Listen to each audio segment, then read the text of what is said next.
एक पर्सन पूछा मुझसे कि आप बोलते हो परमात्मा कृपा प्रधान है, फिर साधनाएं क्यों की जाए?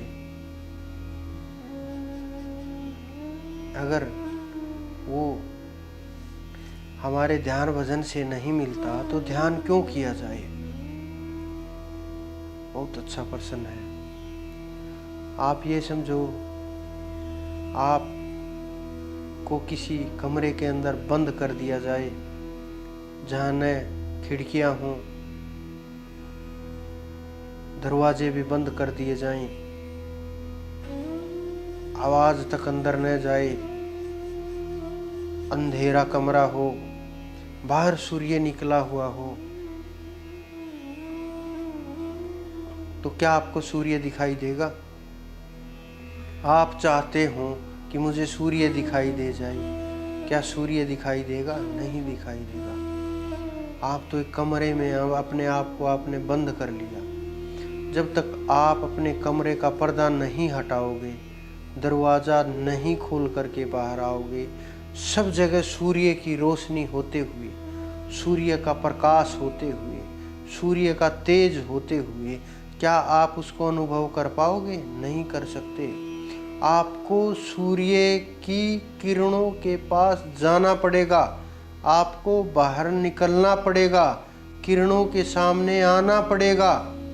तो ये जितनी भी तपस्याएं हैं, जितनी भी साधनाएं हैं, जितना ध्यान है, जितनी भक्ति है, जितना सुमरण है, जितना पुरुषार्थ है, जितनी प्रार्थनाएं हैं, ये सब की सब आपको पात्र बनाने के लिए हैं, आपको तैयार करने के लिए हैं, ताकि जिस प्रकार से दुल्हन को सजाया जाता है शादी से पहले, 10 दिन 1 महीने पहले तैयारी होने लगती है, 1 महीने तक तैयारी चलती रहती है, उसकी शादी के लिए तैयार किया जाता है।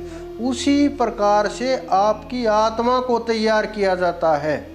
इन चीज़ों के साथ, भक्ति के साथ, ध्यान के साथ, जो ये मैंने बताया, इनके साथ ये उसके आत्मा के आभूषण हैं। ज्ञान से ले करके और भक्ति तक ये सब आभूषण हैं आत्मा के।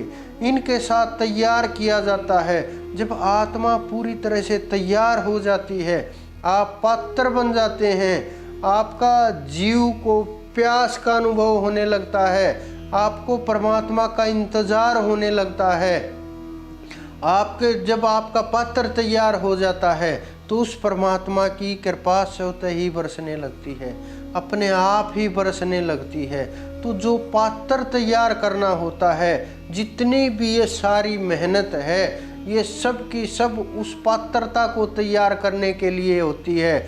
गुरु जितनी अपने शिष्य के ऊपर मेहनत करता है, जितना उसको काट छाट करके तैयार करता है, जितना उसको रास्ते पर ले जा करके तैयार करता है, जितना उसको एक एक कदम चलना सिखाता है, एक एक योग के ऊपर अपनी तेज नज़र रखता है, कहीं ये इधर उधर तो ना कर दे कुछ, कहीं इसका इधर उधर कदम तो ना उठ जाए, कहीं इसके मन डावाडोल तो ना हो जाए, कहीं मन में कुछ विचार तो नहीं चल रहा, कहीं मन में कुछ खेल तो नहीं चल रहा, कहीं सब कुछ जो तैयार किया सब कुछ बर्बाद न कर दे। जिस प्रकार से उबलते हुए दूध के अंदर नींबू डाल दिया जाए, एक पल भी नहीं लगेगा। जैसे ठंडे दूध के अंदर नींबू डालोगे कुछ टाइम लग जाएगा, लेकिन उबलते हुए दूध के अंदर अगर नींबू डाल दिया जाए तो पल भी नहीं लगेगा, सारा बिखर जाएगा, एकदम से फट जाएगा। वही हालत है जीव की। जब पात्र तैयार हो जाएगा, जितना पात्र होगा, जितनी योग्यता होगी, उतना ही ग्रहण कर पाएगा। तो गुरु पात्र तैयार करते हैं। गुरु के आदेश में इसलिए रहने की आवश्यकता होती है। गुरु गोविंद दो खड़े काके लागू पाए, बलिहारी गुरु आपने जिन गोविंद दियो मिलाए।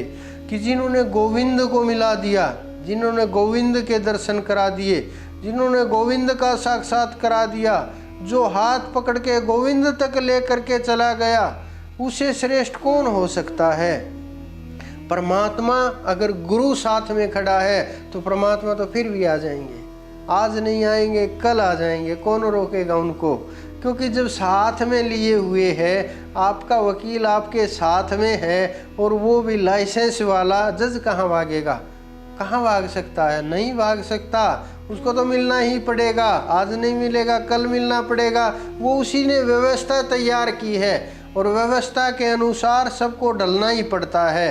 तो ये परमात्मा की बनाई हुई व्यवस्था है, हम इसके अनुसार ही चलना पड़ेगा। इसके अनुसार ही सब संत चल रहे हैं। हालांकि सब संत बंधनों को मुक्त करने के लिए आते हैं, बंधनों को तोड़ने के लिए आते हैं, बंधनों से आगे बढ़ने के लिए आते हैं, बंधनों से आज़ाद कराने के लिए आते हैं जीव को। लेकिन तैयार करते हैं नियम लगा करके, बंधन लगा करके, एक एक कदम आगे बढ़ाने के लिए कुछ न कुछ किसी प्रकार से भी पात्र बनाते हैं। आप ये समझो, और जब जीव पात्र बन जाता है तो वो परमपिता परमात्मा, उसका नूर, उसका तेज, उसका प्रकाश आपको दिखाई देने लगता है और आप उस परम तत्व तक पहुंच जाते हैं।